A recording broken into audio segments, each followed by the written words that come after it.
ನಾವು ಸಮಗ್ರ ಕೃಷಿ ಬೆಳೆಗಾರರು ಅಂತ ತಾಲೂಕು ಮಟ್ಟದ್ದು ಜಿಲ್ಲಾ ಮಟ್ಟ ಅವಾರ್ಡ್ಗೆ ಆಯ್ಕೆ ಮಾಡಿದ್ದು ನಮ್ಮ ಕೃಷಿ ಇಲಾಖೆಯವರು.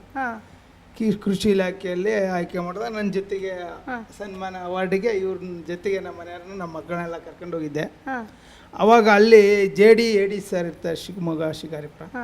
ಅವರು ಒಂದು ನರೇಂದ್ರ ಮೋದಿ ಅವ್ರ ಕಾನ್ಸೆಪ್ಟ್ ಇದೆ, ಈ ಥರ ನಮೋ ಡ್ರೋನ್ ದೀದಿ ಅಂತೇಳಿ, ನಿಮ್ಮ ಮನೆಯವರಿಗೆ ಕೃಷಿ ಬಗ್ಗೆ ಭಾಳ ಆಸಕ್ತಿ ಇದೆ, ನೀವು ಟ್ರೈನಿಂಗಿಗೆ ಮೈಸೂರಿಗೆ ಕಳಿಸ್ಬೇಕಾಗತ್ತೆ, ಕಳಿಸ್ಕೊಡ್ತೀರಾ ಉಮೇಶ್ ಅವರು ಅಂತ ನಾನು ಕೇಳಿದಾಗ ನಾನು ನಮ್ಮ ಮನೆಯವರಿಗೆ ಹೀಗಿದೆ ಹೋಗ್ಬಾ ಅಂತ ಅಂದಾಗ, ಇಲ್ಲ ನನಗೆ ಆಗಲ್ಲ, ಹೆಂಗೆ ಇದು ಅಂತ, ಇಲ್ಲ ನಿನಗೆ ಆಗುತ್ತೆ, ನೀನು ಮಾಡ್ತೀಯಾ, ನೀನು ಹೋಗ್ಬಾ ಅಂತ ಹೇಳಿ ಕರ್ಕೊಂಡೋಗಿ ಅವ್ರನ್ನಲ್ಲಿ ಟ್ರೈನಿಂಗ್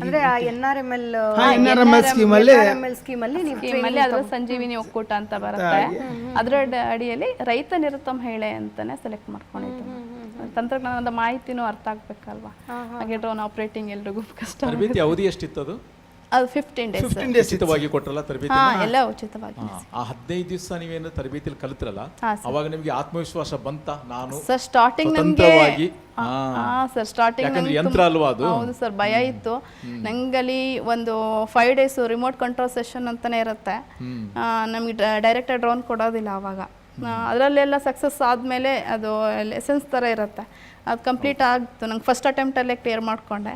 ಆಮೇಲೆ ಡೈರೆಕ್ಟಾಗಿ ಫೀಲ್ಡಿಗೆ ಕರ್ಕೊಂಡು ಹೋಗ್ಬಿಟ್ಟು ಡ್ರೋನ್ ಡೈರೆಕ್ಟಾಗಿ ಕೊಟ್ಟರು. ಬಟ್ ಆವಾಗ ರಿಮೋಟ್ ಕೂಡ ವೈಬ್ರೇಟ್ ಆಗ್ತಿತ್ತು. ಅದು ಒಂಥರ ವಾಹನ ಪರವಾನಗಿ ಕೊಟ್ಟಂಗೆ ಅಲ್ವಾ? ನನಗೆ ಅದು ಸರ್ ಟ್ರೈನಿಂಗ್ ಎಲ್ಲ ಹೆಚ್ಚು ಕಡಿಮೆ ನಮಗೆ ಈಗ ಪೈಲಟ್ ಟ್ರೈನಿಂಗ್ ಸೇಮ್ ಈಕ್ವಲ್ ಇರುತ್ತೆ ಸರ್. ಬಟ್ ಅದರಲ್ಲಿ ಪೈಲಟ್ ಇದರಲ್ಲಿ ಇರುತ್ತೆ, ಏರೋಪ್ಲೇನಲ್ಲಿ ಇರ್ತಾರೆ, ಬಟ್ ನಾವಿಲ್ಲಿ ಕೆಳಗಡೆ ಇದ್ಕೊಂಡು ಆಪರೇಟ್ ಮಾಡ್ತೀವಿ ಅಷ್ಟೇ. ನಮೋ ಡ್ರೋನ್ ದೀದಿ. ನಮೋ ಡ್ರೋನ್ ದೀದಿ ಇದು ಕೇಂದ್ರ ಸರ್ಕಾರದ ಮಹತ್ವಾಕಾಂಕ್ಷೆಯ ಕಾರ್ಯಕ್ರಮ.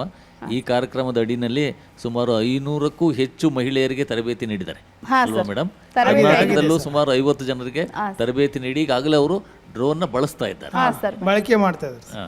ನಮ್ಮ ಕರ್ನಾಟಕದಿಂದ ಫಸ್ಟ್ ನಾವು ಹೋದಾಗ ನಮೋ ಡ್ರೋನ್ ದೀದಿ ಇದರಲ್ಲಿ 32 ಜನ ಇದ್ವಿ ಸರ್ ನಾವು ಮಹಿಳೆಯರು. ಪ್ರತಿ ಜಿಲ್ಲೆಗೂ ಒಬ್ಬೊಬ್ಬರು ಮಹಿಳೆಯರು. ಮಹಾಭಾರತದಲ್ಲಿ ದ್ರೋಣಾಚಾರ್ಯರು ಅಂತಿದ್ರು, ಶಬ್ದವೇದಿ ವಿದ್ಯೆನ ದೂರದಿಂದ ಇರ್ತಕ್ಕಂಥ ಗುರಿಗೆ ಇಟ್ಟು ಹೊಡೆಯುವಂಥವ್ರು. ಇವ್ರನ್ನ ನಾವು ದ್ರೋಣಾಚಾರಿಣಿ ಅನ್ಬೋದಾ? ದ್ರೋಣಾಚಾರಿಣಿ. ನಾನು ನೀವು ಅದಕ್ಕೂ ಇದಕ್ಕೆ ಏನಾದ್ರು ಲಿಂಕ್ ಮಾಡ್ತೀರಾ, ಕತೆ ಹೇಳ್ತೀರಾ ಅಂತ ಕಾಯ್ತಾ ಇದೆ. ಯಾಕಂತ ಹೇಳಿದ್ರೆ ಅಲ್ಲಿ ಕೂಡ ದೂರದಿಂದ ಗುರಿಗೆ ಹೊಡಿತಾರೆ, ಇಲ್ಲಿ ಕೂಡ ದೂರದಿಂದ ನೀವು ಕೆಲಸವನ್ನ ಮಾಡ್ತೀರಿ. ಅದಕ್ಕೆ ಡ್ರೋನ್ ಅಂತ ನೋಡಿ. ಅದಕ್ಕೂ ಮೂಲ ನಮ್ಮ ದೇಶದ ಸಂಸ್ಕೃತಿನೇ, ನಮ್ಮ ದೇಶದ ಕತೆನೇ. ಡ್ರೋನ್ ಹುಟ್ಟಿದ್ದು ಅಲ್ಲಿ ನೆಲದ ಪರಂಪರೆ ಅಂತ ಒಂದು ಶಕ್ತಿ ಇದೆ. ಅಲ್ವಾ ಸರ್? ಹೌದೌದು. ಎಸ್.